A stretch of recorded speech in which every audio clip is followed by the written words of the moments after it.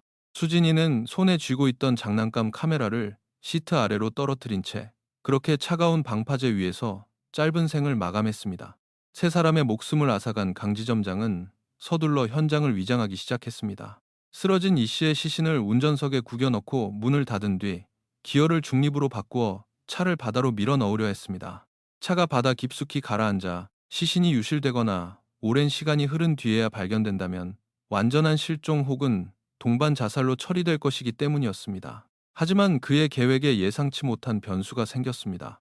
비에 젖어 미끄러운 아스팔트 위에서 아무리 힘을 주어 밀어도 낡은 세단의 앞바퀴가 방파제 끝에 방지턱 돌멩이에 꽉 끼어 꼼짝도 하지 않았던 것입니다. 시간은 지체되고 있었고 곧 브로커 최 씨가 도착할 시간이 다가오고 있었습니다. 극도의 패닉에 빠진 강 지점장은 결국 차를 바다에 빠뜨리는 것을 포기했습니다. 대신 그는 조수석 문을 열고 들어가 차의 기어를 피주차에 놓고 사이드 브레이크를 끝까지 당겨 올렸습니다. 문을 모두 안에서 잠근 뒤 밖으로 빠져나와 마치 가족들이 차 안에서 문을 걸어 잠그고 스스로 질식사한 것처럼 어설프고도 기괴한 밀실 동반 자살의 현장을 연출해 둔 것입니다. 그리고는 비옷의 지퍼를 끝까지 올린 채 대기시켜 두었던 오토바이를 타고 도망치듯 방파제를 빠져나갔습니다.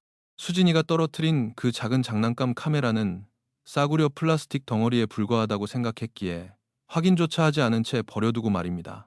그것이 그의 가장 뼈아픈, 그리고 이 사건의 진실을 밝혀낸 결정적인 패착이었습니다. 그로부터 약 30분 뒤, 뒤늦게 약속 장소인 방파제에 도착한 브로커 최 씨. 번호판을 떼어내고 위장 사고를 도우려 스패너를 들고 다가갔던 그는 차 안에서 피투성이가 된 채 죽어있는 이 씨 가족을 발견하고 경악했습니다.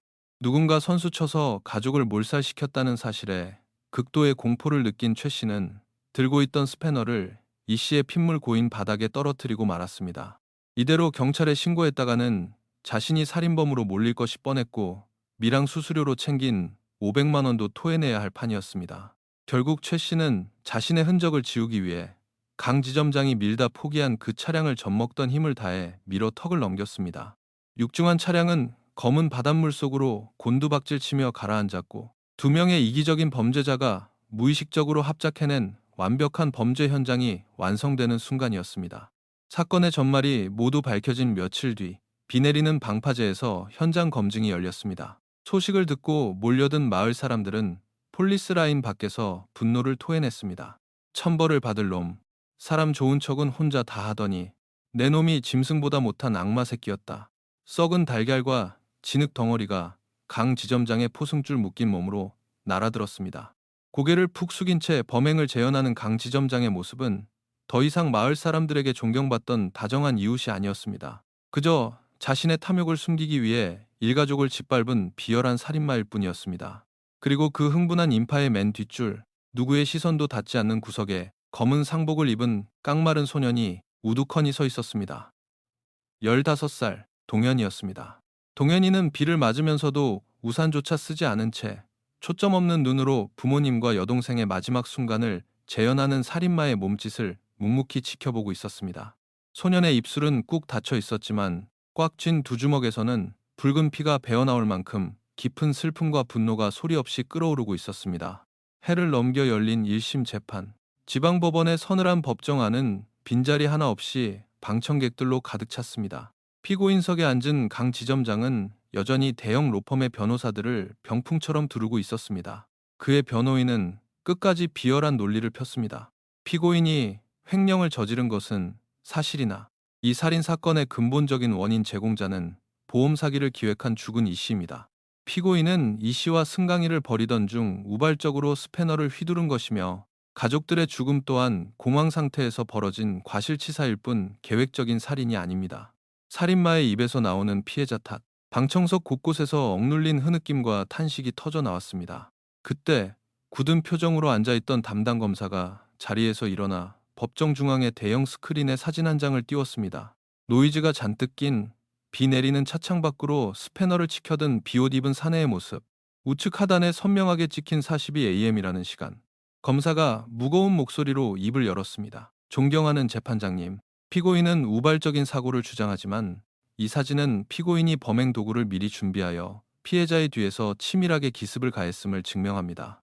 무엇보다 이 사진은 피고인이 잔혹하게 목을 졸라 살해한 9살 어린아이가 극도의 공포 속에서 마지막 숨을 거두기 직전 직접 찍은 참혹한 살인의 기록입니다.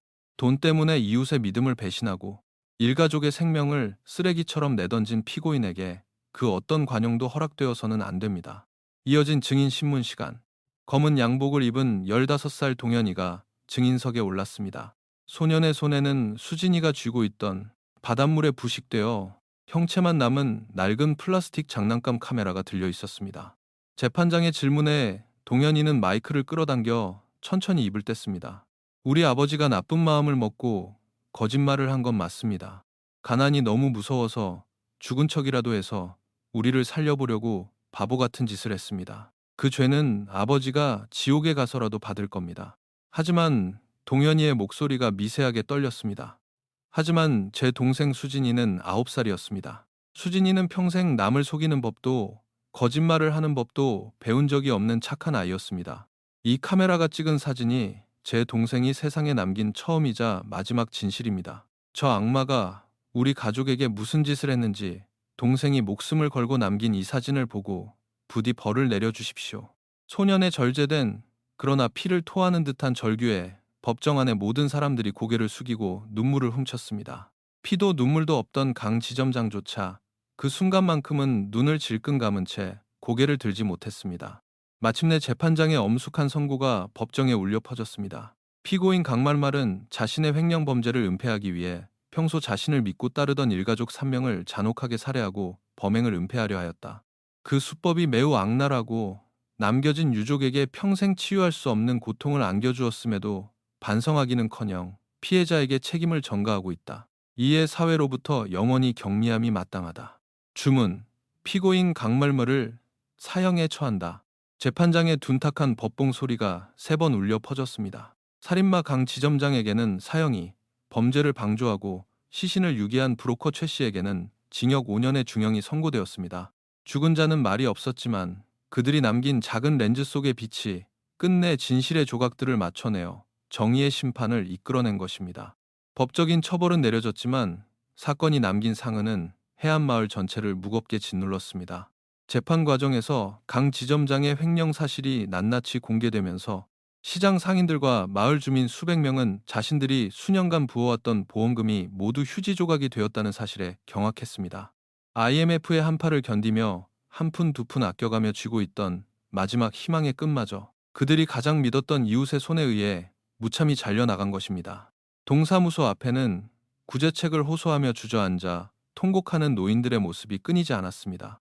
가난이라는 재난은 인간의 가장 나약한 틈을 파고들어 평범했던 지식인을 괴물로 만들었고 선량했던 이웃들을 돌이킬 수 없는 절망의 구렁텅이로 몰아넣었습니다.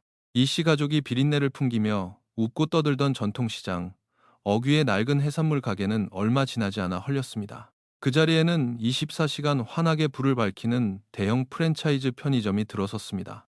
마을은 겉보기엔 다시 평온한 일상으로 돌아간 듯했지만 밤이 되면 골목길에서 마주치는 이웃들조차 서로의 눈을 피하며 어색하게 발걸음을 재촉했습니다. 누구 하나 함부로 남을 믿지 못하게 된 차가운 불신. 그것이 이 끔찍한 사건이 마을에 남긴 가장 뼈아픈 후유증이었습니다.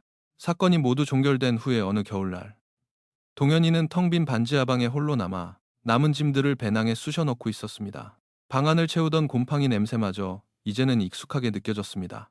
짐을 다 챙겨 등에 맨 동현이는 벽에 걸린 낡은 달력 앞에 멈춰 섰습니다. 아버지가 붉은 펜으로 새로운 시작이라고 동그라미 쳐두었던 그날의 날짜. 동현이는 말없이 그 달력을 북찢어 구겨서 쓰레기통에 던져 넣었습니다. 방문을 열고 가파른 계단을 올라오자 위층에 살던 이웃집 아주머니가 쭈뼛거리며 다가와 검은 비닐봉지를 불쑥 내밀었습니다. 안에는 따뜻한 찐빵 몇 개와 두유가 들어 있었습니다. 사건 초기 동현이를 페류나라 손가락질하며 수군거렸던 마을 사람들의 늦은 그리고 한없이 부끄러운 사과였습니다. 동현아, 밥 잘 챙겨 먹고 꿋꿋하게 살아야 한다. 아주머니의 떨리는 목소리에 동현이는 그저 묵묵히 고개를 한번 숙여 보이고는 뒤돌아 걸음을 옮겼습니다. 동현이가 마지막으로 향한 곳은 1년 전 그 참혹한 비극이 벌어졌던 마을 외곽의 낡은 방파제였습니다.